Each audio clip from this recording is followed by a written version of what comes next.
Hello everyone, I'm Jasina Paris and I welcome you all to today's daily news analysis.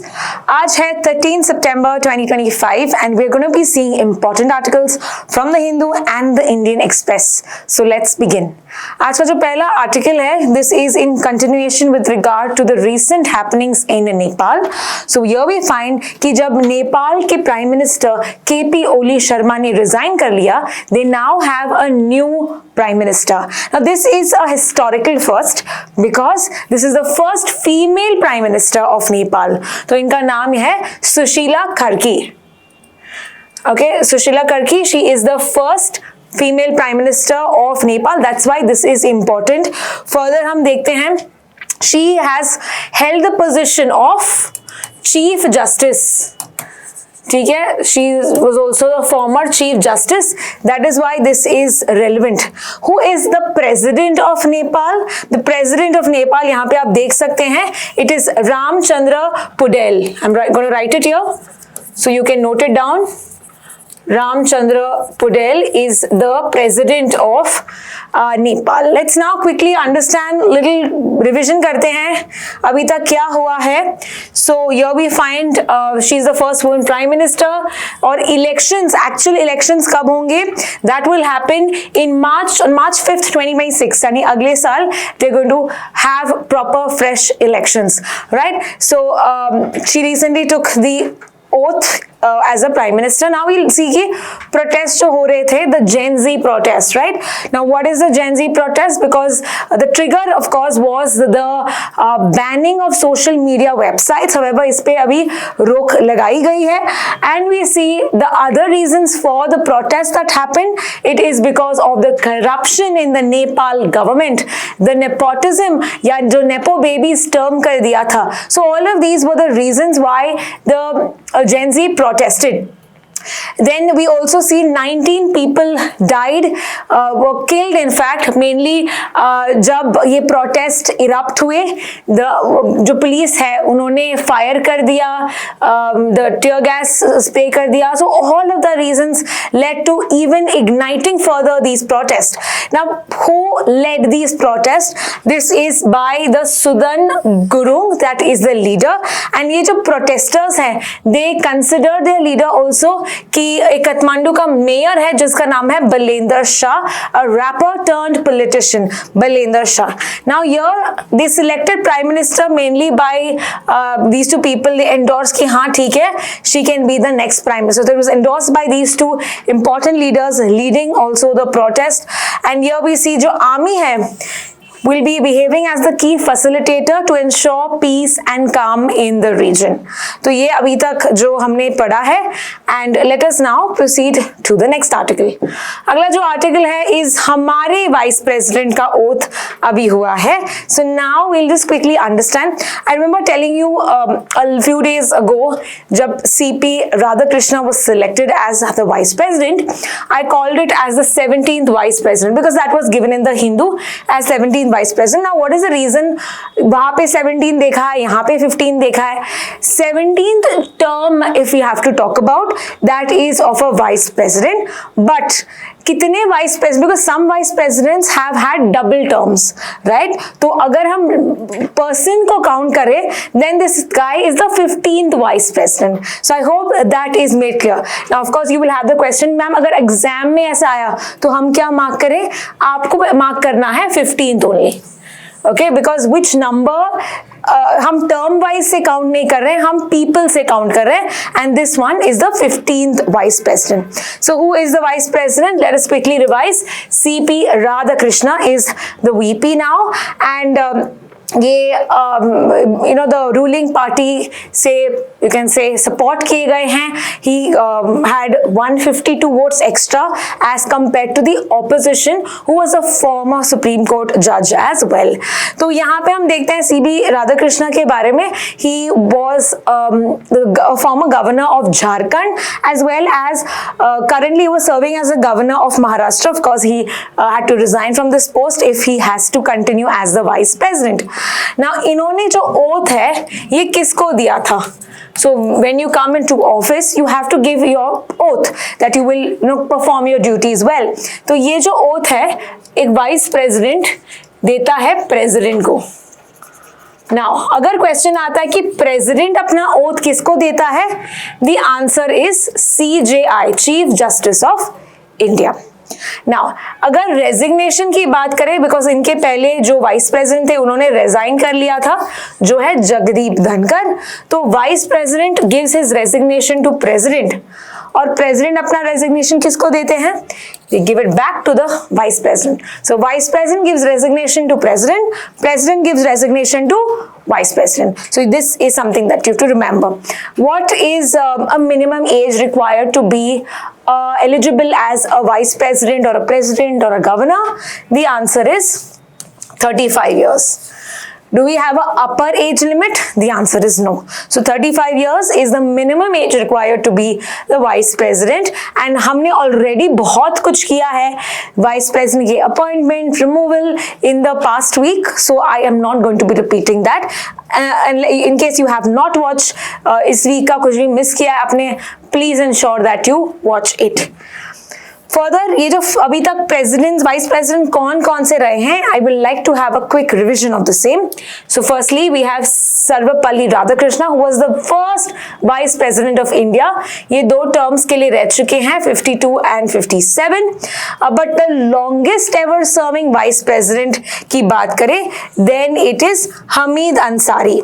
ठीक है, Hamid Ansari, that was in 2007 and 2012। Further हम देखते हैं Zakir Hussain, V.V. Giri. Now V.V. Giri was the first to resign from the office. Okay. Then we have G.S. Pathak, B.D. Jatti, Hidayatullah, R. Venkatraman. This was the second person to resign. R. Venkatraman in 1984. Then S.D. Sharma, Shankar Dayal Sharma, K.R. Narayan, Krishnakant, first who died in office while being a vice president, right? He died in the office. Next, Bhairo Singh Shekhawat, then Hamid Ansari, and 2017 में कौन थे? It was Venkaiah Naidu. Venkaiah Naidu 17 से लेके 22 तक, और 2022 तक कौन 2022 में आए हैं जगदीप धनखड़।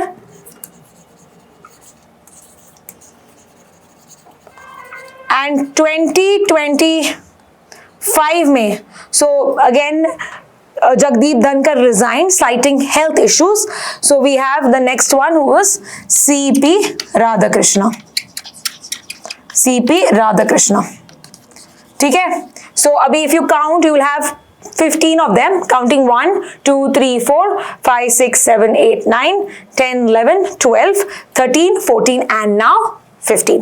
ओके, बट अगर आप टर्म्स कंटिन्यू, बिकॉज ये डबल टर्म किया है इसीलिए इनका टर्म अभी 17th टर्म हो जाएगा। Is that clear? Let's proceed now to the next article. अगला आर्टिकल है मैन्यूस्क्रिप्ट्स के बारे में। So few weeks ago I discussed with you कि 11th से लेके 13th तक हम एक कॉन्फ्रेंस होगा मैन्यूस्क्रिप्ट्स पर। मैन्यूस्क्रिप्ट्स क्या है, उसका मिशन क्या है, ये सब हम देखेंगे। But before that, what did prime minister say और how did he address in this conference, ये हम देखते हैं। Now there is a special reason also why this was considered और this was held within these dates. Can you tell me, क्योंकि मैंने ये already cover किया है कुछ दिन पहले, कि what was the reason why they selected 11th through the 13th? Does it also coincide with any other historical information? Maybe somebody gave a speech somewhere. ठीक है, ये एक आपके लिए हिंट है, आप मुझे बता दीजिएगा। Let's now proceed to understand what is the conference called. It is called as Reclaiming India's Knowledge Legacy through Manuscript heritage. तो ये कॉन्फ्रेंस के द्वारा प्राइम मिनिस्टर कहते हैं कि हमको हमारे जो पास्ट हिस्ट्री है, मैन्यूस्क्रिप्ट्स है, इसको प्रिजर्व करना है, और best way to preserve in this digital age is to digitalise it, digitisation of the manuscript, to create a database of it, ताकि हमारे फ्यूचर जनरेशंस को हमारे हिस्ट्री के बारे में जानकारी हो। फर्दर हम देखते हैं कि वो कहते हैं कि India has one of the largest manuscript collection, this is very important fact. India में सबसे ज्यादा ये मैन्यूस्क्रिप्ट्स पाए जाते हैं, अप्रोक्सीमेटली 1 करोड़, एंड अभी तक कितने डिजिटाइज किए हैं? 10 लाख डिजिटाइज किए हैं। Further India is working with countries, कौन से कंट्रीज के साथ हम काम कर रहे हैं for this? Thailand, Vietnam and Mongolia. तो यहाँ पे जो कल्चरल टाइज हम शेयर करते हैं, many of the scripts that they have also have Indian origin, तो हम शेयर कर रहे हैं with regard to this data. Further we also seen that we've launched in the union budget of 25-26 the ज्ञान Bharatam mission. तो ज्ञान Bharatam mission क्या है अभी देखते हैं, एंड एक पोर्टल भी किया है ताकि हम पूरा इस डेटा को डिजिटाइज, प्रिजर्व और शेयर करें अपना ancient manuscripts. Now let's come to the understanding what do you mean by manuscripts. Manuscripts handwritten, हाथ से लिखे गए कॉम्पोजिशंस हैं that are on materials like paper, bark, cloth, metal या लीव्स पे भी। तो जो हाथ से लिखे गए चीजें हैं अलग अलग वस्तुओं पे, उसको बोलते हैं manuscript. Now if I have to term somebody as a manuscript, something as a manuscript, कितने साल पुराना होना चाहिए? Do write your answers in the comment section. I have already discuss this but I want you to see if you remember this. So manuscript कहलाने के लिए कितने साल पुराना होना चाहिए, ये आपको मुझे कमेंट सेक्शन में बताना है। Further, let us see the different kind of missions that we've ever had. तो 2003 में we've had the National Manuscript Mission. So ये launch किया था Ministry of Culture ने, and who was the major body who implemented this? It was the Indira Gandhi National Center for Arts, जो establish खुद किया है 1987, ताकि research, academics या art के form में ज़्यादा वो encouragement करे, प्रोत्साहन करे, data निकाले, रिसर्च करे। So all of that is the work of the Indira Gandhi national centre for arts.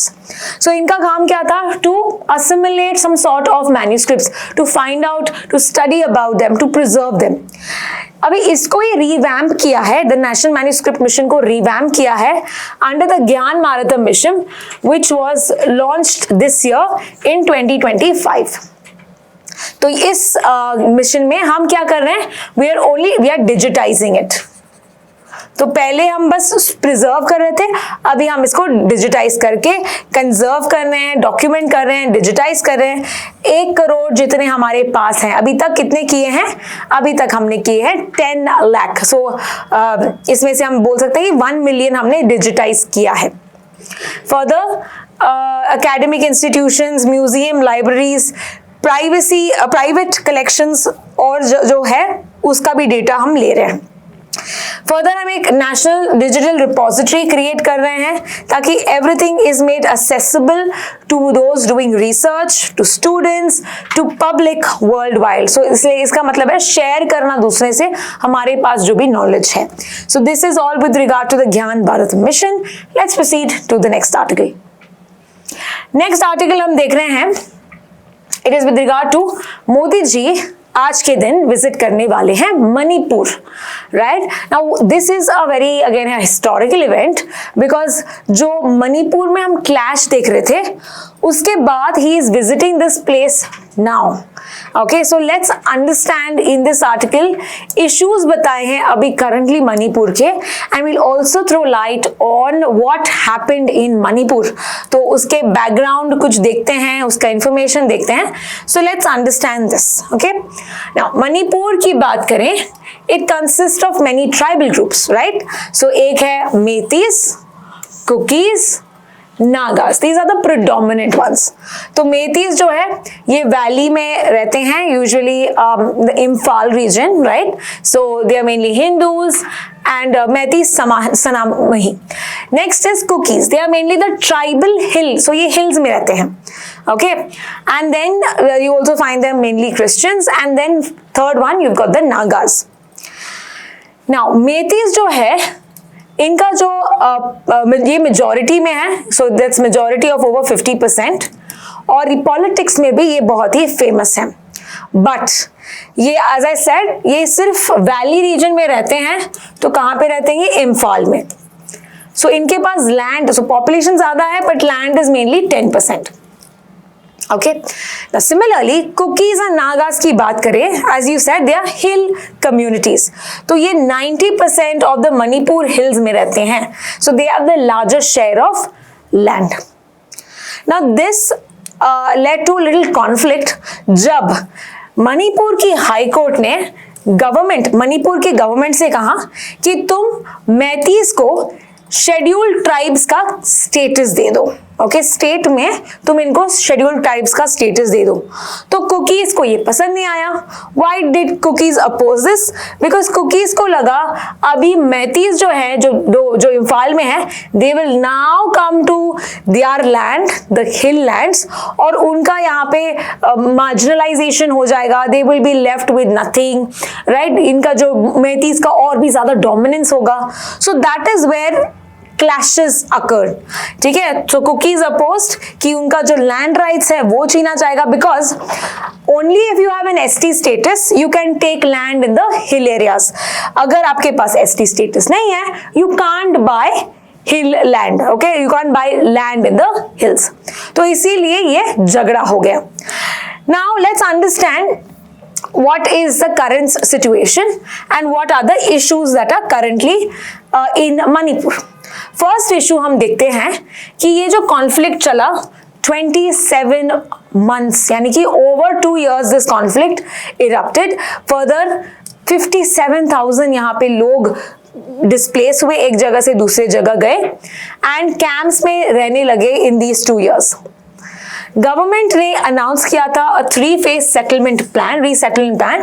Okay, but ये जो प्रोग्रेस है बहुत ही स्लो है. सो कैंप से उनको वापस से लेके जाने के लिए, but the process that we see is currently going very slow. The second issue that we see is free movement in the state. अभी हम देखते हैं कि जो वैली हिल बाउंड्रीज हम देखते हैं, so I told you valley is where the Meiteis stay, hill is where the Kukis are. ना ये बाउंड्रीज बने इनटू बफर जोन्स, और यहाँ पे जो बफर जोन्स में कौन है? They are security forces. So now there is no proper movement from hill to valley and valley to हिल.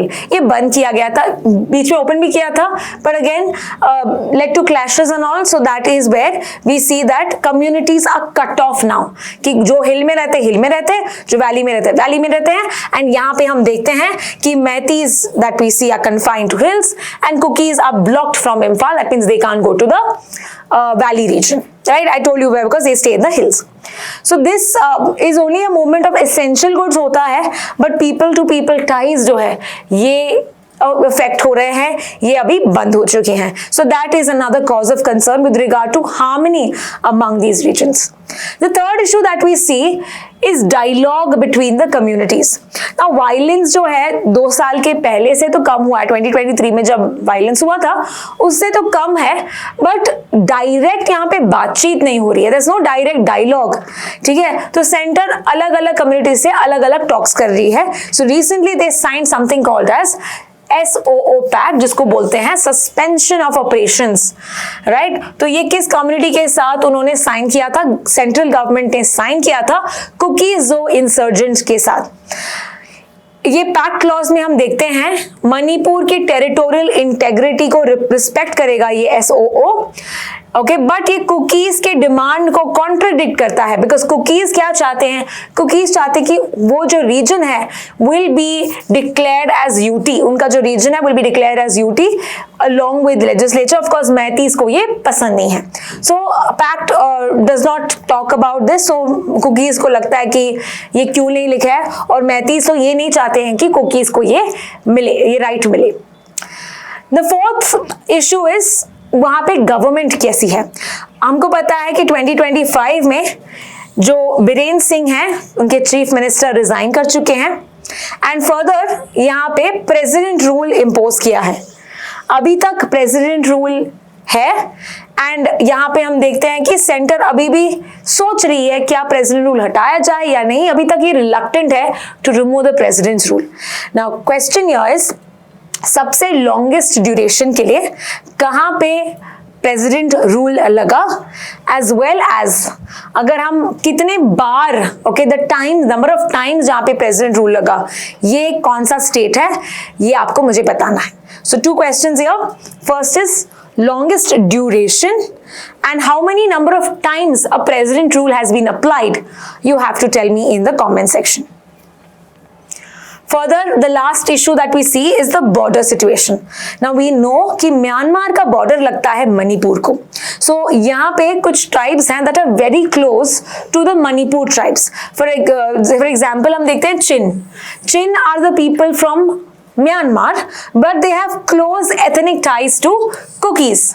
ठीक है, तो यहाँ पे one issue with Manipur and Myanmar is वो जो पोरस बॉर्डर्स हैं, तो बहुत सारा यहाँ पे ट्रैवल होता है, मूवमेंट होता है.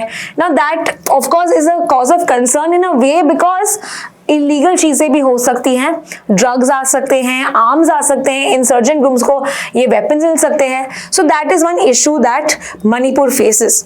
तो सेंट्रल गवर्नमेंट ने इसको बंद करने के लिए हैड स्टार्टेड FMR. ठीक है, FMR is free movement regime. पहले तो अलाउ कर दिया था कि यहाँ की कम्युनिटी वहां जाए, वहां की कम्युनिटी यहाँ जाए, 16 किलोमीटर्स तक तुम यहाँ पे मूवमेंट कर सकते हो. बट सेंटर ने इसको हटा दिया. ये जो फ्री मूवमेंट रिजीम म्यांमार के साथ था, इसको हटा दिया और बॉर्डर प्लेस किया, फेंस्ड बॉर्डर लगा दिया.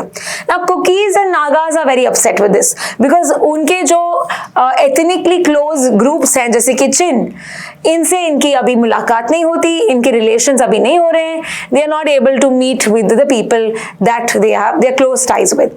सो these are the issues, the 5 issues that are currently in place that we see in Manipur, and we are going to see probably Monday के दिन कि क्या इस टॉक्स के बाद जो पीएम गए हैं मणिपुर में, what is the outcome of it, क्या नतीजा है, क्या कोई पैक्ट साइन होता है, क्या प्रेसिडेंट रूल हटता है, all of this is left to see. So Monday को के दिन हम देखेंगे कि what is the next progression.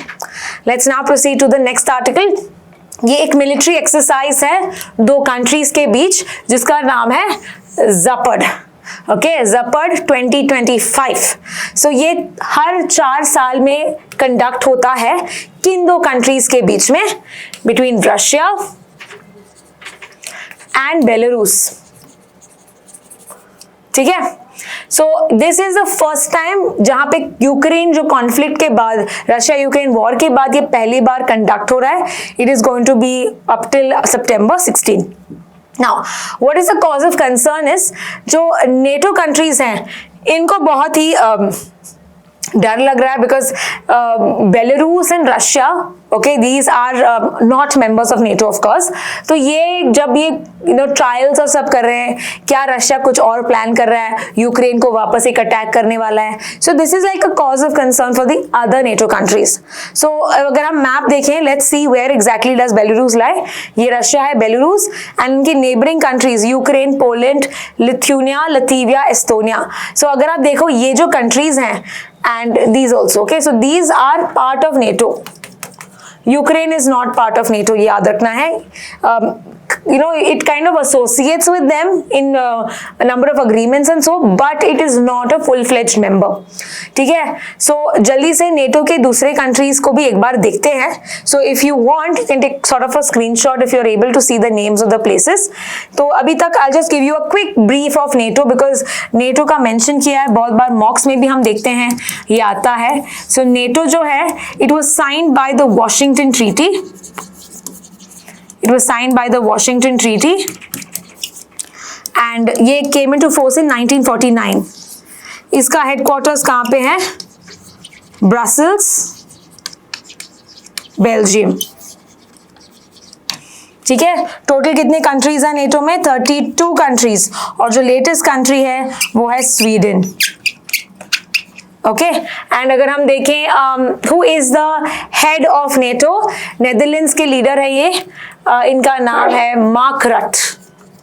Mark Rutte is currently the director of NATO. ठीक है, so this was created during the cold war, mainly as an opposition to Russia. So ये US और उसके एलाइज ने ये ग्रुप बनाया. So let's now proceed to the next article. अगला article है वोटिंग के बारे में. तो इंडिया ने वोट किया है in favour of the UNGA resolution on Palestine. Now let's quickly see what is the current happenings here. तो एक resolution था जिसका नाम था Endorsement of the New York Declaration on the Peaceful Settlement of the Question of Palestine and Implementation of Two-State Solution. तो हमने सुना है with regard to the two-state solution between Israel and Palestine या to make a peaceful Palestine region. तो इसके बारे में बहुत सारे resolutions अभी तक पास हुए हैं. तो ये वाला resolution का नाम न्यूयॉर्क डिक्लेरेशन है. You have to know this name. Okay, तो न्यूयॉर्क डिक्लेरेशन में वोटिंग हुआ था UNGA में, that is United Nations General Assembly में. और कितने कंट्रीज ने वोट किया? We have 140 countries that voted for it. इस 140 कंट्रीज में हम देखते हैं 10 were against it, like Argentina because of course US की साथीदार, Hungary, Israel, US, they don't want of course that Palestine should get a settlement, peaceful settlement of Palestine, या ये to states या उनको एक जगह दे, नहीं चाहती है ये कंट्रीज. 12 कंट्रीज ने एब्सटेन भी किया. What about India? इंडिया ने भी इसमें यहाँ पे वोट किया इन फेवर कि यहाँ पे होना चाहिए उनके लिए, या ये वॉर भी खत्म होना चाहिए. So that was with regard to the UNGA resolution. And ये किसने चेयर किया था पहले? We saw that it was first circulated in July, जहाँ पे तभी countries like France and Saudi Arabia ने ये प्रपोज किया था. Okay, so when they were the chairs of this meeting, France and Saudi Arabia ने प्रपोज किया था. एंड क्या ये बाइंडिंग है? The answer is no. ये जो रेजोल्यूशंस हैं नॉन बाइंडिंग होती है. फाइनल कौन डिक्लेरेशन देता है? UNSC. और UNSC में कंट्रीज कौन सी हैं? वी हैव P5 मेंबर्स, यानी कि 5 permanent members like US, UK, France, Russia, China, and बाकी के 10 नॉन परमानेंट मेंबर्स जो हर 2 साल के लिए अपॉइंट होते हैं. तो इनमें अगर जब ये पास करते हैं तभी ये बाइंडिंग होता है. जब UNGA पास करती है इट इज नॉट बाइंडिंग. ठीक है, so this is just you can understand with what the people want, what the countries want. That is the only reason we do this voting, so that everyone gets one vote and you understand the pulse of these countries as well. तो ये था with regard to UNGA. UNGA के president का नाम क्या है ये आप अगेन मुझे कमेंट सेक्शन में बताओगे. What is the name of the current president of UN? Remember हर एक साल में ये बदलता है, so especially if you're giving exam this year you should know the president also. ठीक है, proceeding to the next article. Okay, ये डिक्लेरेशन में क्या क्या बताया है इसके बारे में I did not mention, so let me quickly mention that as well. कि उन्होंने बेसिक चीजें बताई है कि गाजा में जो वॉर है ये एंड करो. Okay, ensure a peaceful settlement for the people of Palestine. Third, better future for Palestinians, Israelis and the people there. ठीक है, ये कमिटमेंट किया है. एंड इजराइल को क्या यहाँ पे बताया है? इजराइल को बोला है कि ऑफ कोर्स वायलेंस बंद करो. Okay, establish a Palestinian state. Okay, एक क्लियर पब्लिक कमिटमेंट दो की with regard to your two state solution. Okay, ending violence, halting settlement grabs, मतलब तुम यहाँ पे उनका जो जमीन छीनना ये सब मत करो, एनेक्सेशन बंद करो. सो all of this is general. अगर मैं नहीं बताती तो भी आपको आइडिया पता कि what exactly would you expect in a New York declaration. So these are the key facts that we have expected. Next one we have an environment related news, जहां पे सेंटर ने क्लियर किया है translocation of 8 tigers from Tadoba and Pench. यहाँ पे आपको दिख रहा है तडोबा एंड पेंच. तो ये जो टाइगर रिजर्व से 8 टाइगर्स जाएंगे Sahyadri tiger reserve. Where is Sahyadri tiger reserve? It is in Maharashtra. So why are we doing the translocation of them? It is because यहाँ पे connectivity of tigers, tiger habitats कर रहे हैं हम. Okay, we are also ensuring that these regions are protected, because यहाँ पे जो tigers हैं कम भी हुए हैं, like there is not much breeding that is happening. ठीक है, तो दैट वाज अनदर रीजन जहाँ पे उनको लगा कि सह्याद्री का टाइगर पॉपुलेशन को बढ़ाना चाहिए. तो 8 टाइगर्स का घर इन्होंने चेंज कर लिया. They have shifted them. तो ये था with regard to this. Who is the implementing agency of this? Yes, it is the National Tiger Conservation Authority, जो 2005 में बना था under the wildlife protection act of 1972. Quickly let's understand about the Sahyadri tiger reserve. Sahyadri tiger reserve is spread over 1165 square kilometer. Of course not important. But अलग अलग district से लगता है, कोल्हापुर, सांगली, सतारा, रत्नागिरी। 2010 में ये टाइगर रिजर्व बना था, टाइगर रिजर्व बना था by joining two things, Chandoli national park and Koyna wildlife sanctuary. And यहाँ पे ओनली ट्रांजिएंट टाइगर्स होते हैं, यहाँ पे कोई प्रॉपर पॉपुलेशन नहीं है, so that was the cause of concern and therefore they have shifted. Now question to you is, which states do not have a tiger reserve? ये मुझे आपको कमेंट सेक्शन में बताना है। Which states do not have a single tiger reserve? Add the answer in the comment section. We've already done अगर कौन से biggest tiger reserve है, smallest tiger reserve है, ये already कर लिया है। Just recap कर रही हूँ मैं। नागार्जुना श्रीसालम, ओके, नागार्जुना सागर श्रीसालम टाइगर रिजर्व ये आंध्र प्रदेश में है, और बोर टाइगर रिजर्व ये मध्य प्रदेश में है। So biggest tiger reserve, smallest tiger reserve, कौन से टाइगर रिजर्व में सबसे ज्यादा टाइगर्स पाए जाते हैं? सो अगर हम पॉपुलेशन की बात करें, पॉपुलेशन में जिम कॉर्बेट जो है उत्तराखंड में, जिम कॉर्बेट जो है उत्तराखंड में। So these are some facts that you have to know. Project tiger, जहां पे टाइगर रिजर्व्स को बताना कब स्टार्ट किया? 1973 में प्रोजेक्ट टाइगर आया during the prime ministership of Indira Gandhi. Let us now proceed to the next article. India-Mauritius ties deeply rooted in spirituality and culture. Now we know कि Mauritius के प्राइम मिनिस्टर आए हैं जिनका नाम है नवीन चंद्र रामगुलम। इनके प्रेसिडेंट का नाम क्या है? धर्म Gokul, okay.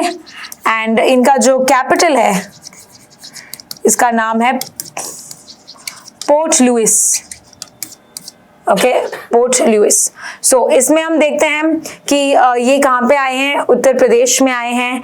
He offered in the Ram temple, Ayodhya temple, Ram temple in Ayodhya. He is the second prime minister to come to visit the temple after the prime minister of Bhutan. इनकी वाइफ के साथ ये कंपनी कर रहे हैं। So Mauritius, again India Mauritius relations हमने काफी किया भी है। वी ऑल्सो डिस्कस कि इनका जो नेशनल डे है ये 12 मार्च है, okay, during the time of India में जब दांडी मार्च हुआ था। So they draw parallel with India struggle, because हमारे जो एंसेस्टर्स हैं वही मॉरिशस में in the form of indentured labourers British ने उठा के वहाँ दे दिया थे। सो इसीलिए थोड़ा हमको कॉमनैलिटी देखते हैं हम। 12 March is when they celebrate national day of Mauritius, जहाँ पे हमारे प्राइम मिनिस्टर गए थे एज द चीफ गेस्ट।